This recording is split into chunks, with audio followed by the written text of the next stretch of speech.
you're new to the channel, I'm going to start that sentence again. That was a lot. What's up? It's your girl Liv. I'm Em. And this is Making Our Way post B.F.A. If you are new to the channel, make sure you hit like, hit subscribe, follow us on Insta, like us on Facebook, do all the things. Convince us to make a Twitter account because we haven't done that yet. Because we are bringing our hashtag survivors, that's anybody with a B.F.A, thinking about getting a B.F.A, in the process of getting their B.F.A, or who wants to support friends and family going through the B.F.A process. We are bringing you survival tips, our favorite things, and guess what? Maybe a new segment coming soon that you will need to be subscribed to know about. Okay. So, let's do some stuff. What are we talking about? Oh God! I know. We finish each other's Sandwiches. That's what I was gonna say. So what are we talking about today? Today we are talking about something that is necessary for any human embarking on the path of being a creative being. We're talking about working 9 to 5. Oh, okay. But we're not talking about Dolly Parton, and we're not talking about the musical 9 to 5 or the movie 9 to 5. We are talking about working. Survival jobs. You gotta have them. They are the best, worst thing that will ever happen to you. They're the best because they will pay your bills and allow you room to do your artistry. They're the worst because they're not your artistry. So, buckle up, buttercups. That's something she would say. Yo, I just quoted her. Friendship. I'm famous. Friendship. So in talking about what are the survival jobs that we can get, Miss Em and I have broken it down to 4 main food groups or just groups. You've got working in food service, either hostessing, wait staff, bartending, something like that. The section we are in, childcare. You could be a nanny. You could be a babysitter. You could, teach. I forget. I'm like, what do we do? Birthday party performer. Work as a substitute. Work as a substitute teacher. That's childcare. You've got temp jobs. So that's working in an office, subbing for an office, that kind of thing. And working in an industry. In the industry, meaning the entertainment industry has a lot of jobs available that are actor friendly, but they're not acting jobs. So we'll talk about those as well. Those are like the 4 main food groups. Yeah. So think about which of those 4 sounds the most appealing to you. Think about which of those 4 you have the most background in.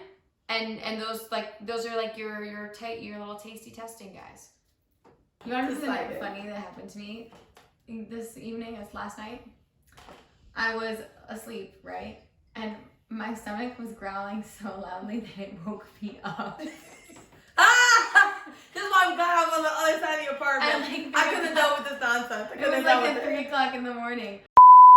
So, what are the pluses of these jobs, and what do you need to do to set yourself up to succeed in these fields? So what are the pluses of working in food other than being around food? Because that sounds like a plus to me. So let's start with food service. Food service, mega pluses. Hours are flexible. A lot of times the restaurant industry isn't working super early in the morning unless you're working as a barista. And so that's really nice because you can audition during the day and work at night. Super plus. Tips can be really great, and it also offers an opportunity for growth. You can have a lot of upward mobility within just one restaurant, which can make your survival job hours more worthwhile. Yeah. I think that's really good things. Ways to set yourself up for success when moving to the city to work. I mean, you're not moving necessarily to work in the restaurant industry, but getting that prior experience in whatever state or city you're in prior to moving here is going to be really, really helpful because it can be difficult to get a job in that industry if you don't have prior experience. Yeah. So that's a really start getting those jobs now. Yeah. That's a really competitive job market. Yes. So I would get food service experience outside of the city first because it is very competitive to get good serving jobs here. Absolutely. Next one we're talking about is working with children, which we do. So let's talk about kids. Kids. We have lots to say on this topic. There are amazing things about working with children. First and foremost is you're working with kids. So if you like kids, which we do like kids, it's a it can be fun jobs because you're spending your time with little humans, you know? Yeah. Other good parts of this job are the hours can be super flexible. A lot of the time your nannying or babysitting gigs are going to be in the afternoon and or evening. So it also keeping your mornings and your days free to audition, and then your afternoon and your evening can go to work. On top of all of that, I feel like working with kids has a nice sense of purpose. Yeah. You're not just, it's a little more than I just show up and I do the work and I leave, because you can actually see a lot of the fruits of your labor over the time that you're there. You can see that kid who couldn't walk across the balance beam before can do it now. That kind of thing. Little nuggets. So like, that's a really big positive of working with kids. I would say to set yourself up for success, have experience with children prior to jumping into being a full-time nanny or a full-time teacher, etc. You don't need as much experience prior to moving to New York. More than that, you need to be an educated, eloquent, and like kid-friendly human being. Yes. That's like the most important thing. And then if you have child experience, that's great. If you don't, no big deal. As long as you're open and patient person, you can succeed in that field. One of the other ones is working as temp work. So working in temp work is really great because oftentimes the pay is really good. Frequently you can get, short-term or longer-term gigs. So if you know that you have a breather in your schedule, you can schedule to get a good temp job that fills that breather. And so you might be expected to go into this place for a week. I'm not auditioning this week. You can pick up a week. I know at one point, like last year, I knew that I had a summer contract and it was like spring.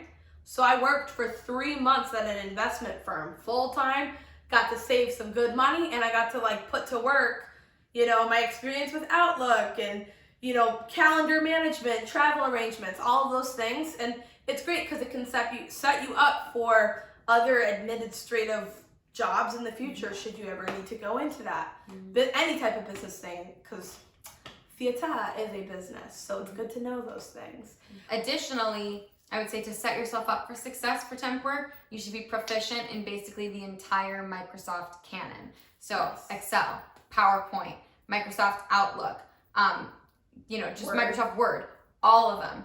There's like all the little letters, just be proficient in them. A lot of times for higher paying temp jobs, they'll make you take a test through the agency, or like when you join with the agency, they make you take tests to keep on file of like how efficient you are at these things. So clocking it, you have to actually know.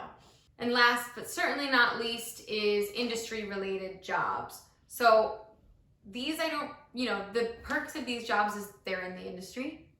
They offer an opportunity to network. They offer an opportunity to get acclimatized to different areas of the field.